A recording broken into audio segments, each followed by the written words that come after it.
I'm Christine Chen from the Allen School, and I'm really grateful to get to share with you today about work I did in collaboration with Nikki Dell at Cornell Tech and Francie Rosner at the Allen School on victim service providers and human trafficking survivors.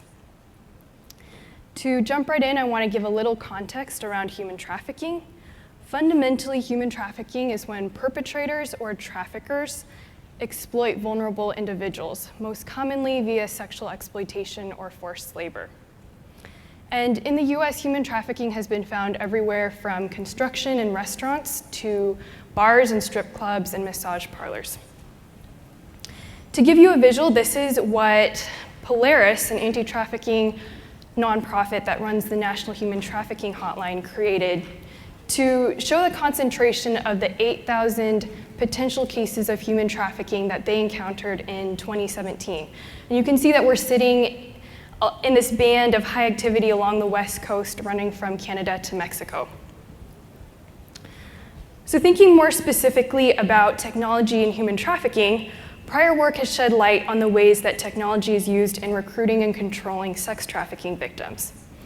And then work by Portnoff et al. And folks in the DARPA MEMICS program has developed technology to aid investigators in discovering sex trafficking activity, which helps in removing victims from these situations.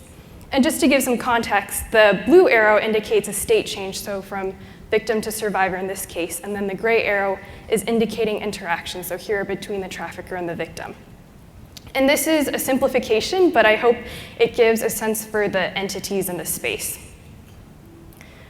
So as I continued to dig, I began to learn that when a victim is rescued or is able to escape or leave a trafficking situation, that's far from the end of the story. So for one, the trafficker might actively be trying to find the survivor for the purposes of revictimization or to retaliate. But apart from the trafficker, there's a whole host of other forces that are pulling on the survivor that I wish I had time to go into. So things like drugs, psychological trauma and brainwashing, economics, etc. And to try to help the survivor counter these forces, there is the victim service provider, or VSP, on the front lines providing resources such as temporary shelter, help with employment, and legal issues and mental health support. And it helps to think of this as a great tug of war between the VSP and the survivor and the trafficker and those other forces that I mentioned. So now that I had this picture, I started to wonder, how does technology affect survivors of trafficking in this tug of war? And what are their computer security and privacy needs? And ultimately, I decided to start off by talking to the VSPs, the folks who are on the front lines supporting survivors, because they have a broad perspective on the human trafficking ecosystem and the various challenges that survivors face. So for today's talk, I want to focus on the following questions. First of all, what are the technology-related threats that VSPs and their clients are concerned about? And then how are they currently mitigating those threats? And why do we want to know about these things? It's because we want to know what our role as computer security researchers is in supporting VSPs and trafficking survivors. So before I get to the results, I want to briefly talk about methodology. Our study was declared exempt by the UW-IRB. We recruited for VSP staff members, and we had a total of 17 participants, primarily from the US, and they represent 11 different organizations. 4 of our participants are survivors of sex trafficking, and we did not directly recruit for survivors, but some of the advocates are also survivors, and they shared about the study with their survivor networks. 4 of our participants are currently working with labor trafficking survivors, and I just want to note that limitation, so 13 out of 17 of our participants are primarily serving sex trafficking survivors. So then we did interviews. We did semi-structured qualitative interviews, asking our participants about their experiences with technology and their interactions with clients. And you can find the protocol in our paper. For the analysis, we generated a set of codes or themes by reviewing interview transcripts. And then with these codes, we were able to organize the raw interview transcripts into our results. So moving on to results, to reiterate in the section, I want to give a sense for the technology-related threats that VSPs and their clients are concerned about. and how they are mitigating those threats. And the really big takeaway here is that technology safety is challenging for VSPs because they want to keep their clients safe, and this is from a holistic standpoint, so thinking physical safety, technology safety, etc. But they have to balance this with other important factors that may be at odds with safety. And I will be highlighting these factors in blue boxes as we go along, so look out for those. So to understand the threats that VSPs and their clients are facing, we first need to understand how they're interacting. And in the paper, I identify 3 main types of interactions. There's first contact, so how did the survivor get in touch with the VSP?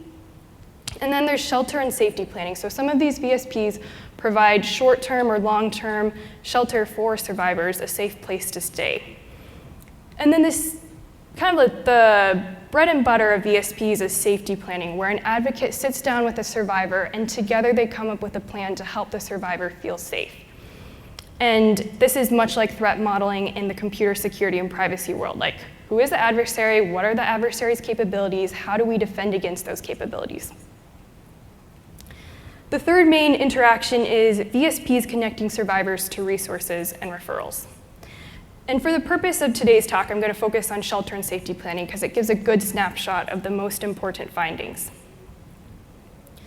So let's talk about some of the threats that we found in the study. One of the threats that we heard about was traffickers recruiting survivors, actively seeking to re-victimize. So we heard about traffickers physically hanging out near VSPs to recruit survivors as they go in and out. We heard about traffickers sending victims to infiltrate VSPs and recruit other survivors currently receiving services. We also heard about tracking, which is no stranger to the security and privacy community. So some examples, we heard about traffickers putting GPS trackers on survivors' cars, putting tracking apps on phones, utilizing government records like DMV records to find the survivor's new address. We also heard about compromised communication, and this is not hard because oftentimes the trafficker has account credentials. And one final threat I want to mention here is online triggers, and this is kind of unique and it has several facets. One facet, we heard from some of our participants that sex trafficking survivors who are still friends on social media with anyone in sex work, whether voluntarily or not, are going to be seeing triggers constantly of their past life and past exploitation.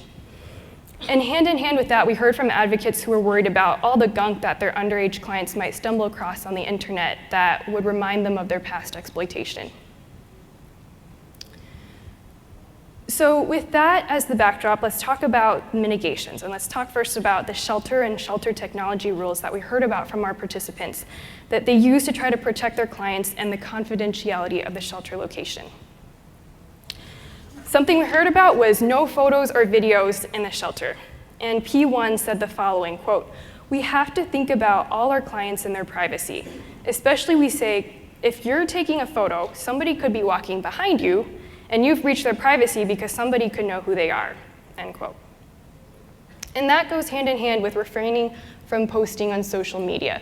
So if you think about it, if you post on social media and you accidentally have location tagging on, well, now you've just revealed your location and the shelter's location. And then we also heard about rules for using technology provided by the shelter, and this is primarily computers. So at P3's organization, clients can set up email accounts for employment, but they're told outright that they're not private, meaning the advocate can check the email account if there's cause to believe that it's being used for purposes other than employment, like maybe the survivor's communicating with the trafficker. And among organizations we talked with that work with younger clients, we heard about things like checking the browser history, having an adult sit with the client when the client is browsing the internet, even thought about installing software just to be able to know what's going on the computer.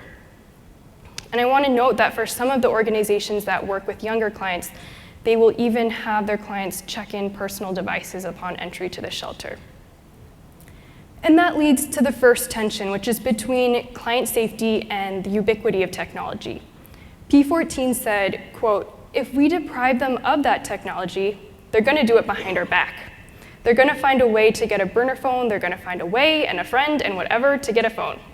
Whether we endorse it and give them a safe way to do it, or whether we let them do it behind our backs and potentially risk all of us, end quote. And that goes hand in hand with another tension, which is between client safety and building trust and autonomy. We heard from our participants that a VSP that's too strict in terms of rule enforcement is basically like another trafficker to the client. So let's talk a little bit about safety planning mitigations. And here I want to share what one of our survivor participants said about the type of safety planning that might be necessary to mitigate some of the threats that we talked about earlier. She says, quote, "Some people, they need to create a whole new social media everything, change their phone number and email address, and they need to just like literally disappear. That means that your accounts are completely 100% locked down and you have pseudonyms and you don't use your face in any pictures that you post. You never post your location, you don't have location turned on your phone. You get a brand new phone because you don't know what kind of app trackers there are," end quote. So that's a little bit of what we heard in terms of safety planning that involves locking down, armoring up, turning off location services. But there were also some surprises. So P2 said, quote, "We've had some clients who want their location services on so that I can use my iPhone and find them if something goes south, or to get an Uber sent to them in a crisis, or whatever the case may be. They want us to be able to track them," end quote. And this is where it's like, this is the messy real world, and this is what folks do to stay alive.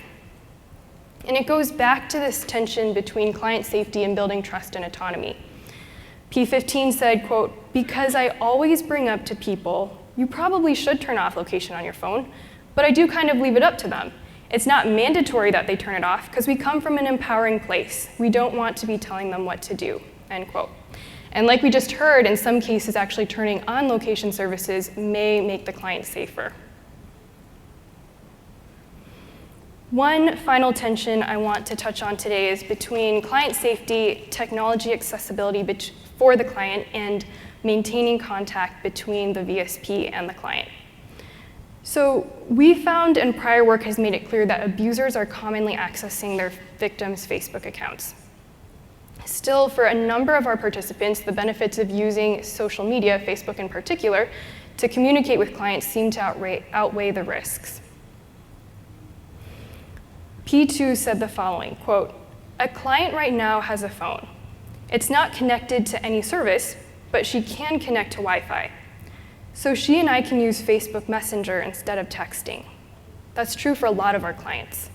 Because phones get turned off and on all the time. Numbers change all the time. I can still reach them on Facebook Messenger. You can log into any computer or any phone to access it," end quote. Now, lest you think that VSPs and their clients just blindly accept the risks that come with communicating this way, it was really fascinating to see how these folks develop their own security mechanisms on top of existing technology. We heard from several of our participants that they use code words or code phrases or security questions when they're communicating with their clients via social media or SMS. And this is not perfect, but it's something that helps in situations where the survivor is not fully out of the trafficking situation, and the advocate needs to make sure that the person they're communicating with is not the trafficker impersonating the survivor. So now that we've seen how VSPs and clients mitigate threats and the various issues that they must juggle, I want to talk briefly about some opportunities for technologists and computer science researchers. So here are some technical directions that we think might be fruitful to explore. Given what we just talked about, baking security mechanisms for this population into popular messaging tools. Thinking about how do we support a semblance of secure communication within compromised accounts where the adversary has access. Thinking about like a hidden secondary messaging interface, plausible deniability, etc. How do we support safe technology use in the shelter? Going back to what that one participant said, how do we give folks a safe way to use technology rather than doing it behind our backs and risking all of us? And one other opportunity I want to mention here is providing defenses for survivors against public records and people finding services. In the paper, we talk about the shortcomings of the existing mechanism for survivors to protect their public records. And this is important not only for survivors of trafficking, but also because these services can be used to facilitate stalking and doxing. And I just want to acknowledge that these are high level, and I really wish I could give more detailed technical plans.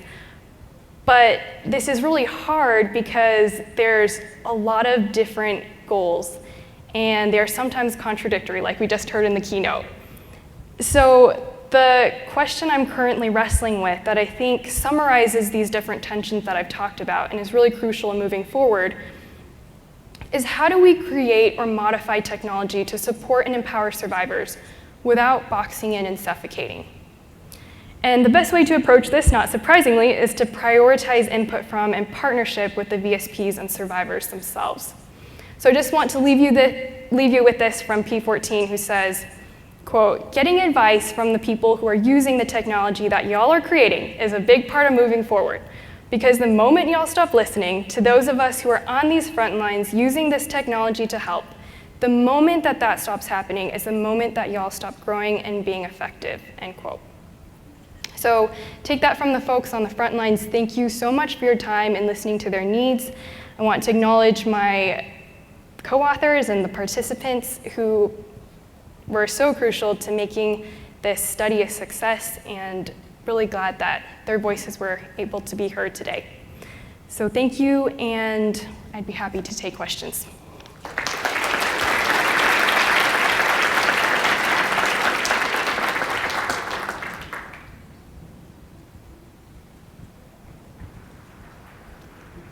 I would just like you to state your name and affiliation before you ask the question. Hello, Tom Ristenpart, Cornell Tech. Very nice work. So I know you said you didn't have much representation on the labor trafficking, but was there any notable kind of distinct differences in terms of technology issues for that demographic? Yeah, that's a great question. So I think the first thing that comes to mind is that for the labor trafficking survivors, we heard a lot about low tech literacy and that really hurting the survivors. So we heard about survivors who were like, oh yeah, my trafficker created my Facebook account for me and he was just being so kind because he wanted me to stay in touch with my family, but not realizing what that really meant. And we also heard about survivors, undocumented survivors, who they were just so desperate when they got out of the situation that they were like, well, the person who knows how to get jobs for people like me is my trafficker, so I guess I'll just go back and ask that person. And it was just like a cycle. And so those are the first two things that come to mind. Thanks for that question. Drew Davidson, University of Kansas. So I wanted to start by saying this is a really great talk and I think really important work, so thanks for that. Let me fix this.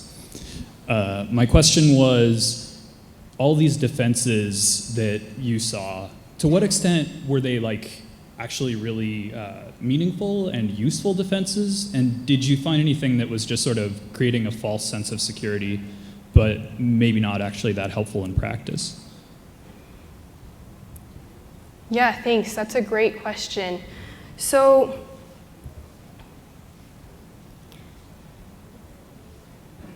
there's a couple different things in there, but I think to answer one of those, it was really some of the ad hoc defenses. So what I talked about with communicating, VSPs and clients communicating via social media or SMS, where they implemented their own security mechanisms, where they were like, this is really helpful, and we know this is doing something. Like, because I'm using this security question, I know that the person I'm talking with right now is the client and not the trafficker. And that's where I got the sense that folks were like, this is actually doing something, when they're able to tailor things to the particular situation. Thanks. Actually, I think we're going to move on to the next talk. Thank you so much, Christine. Thank you.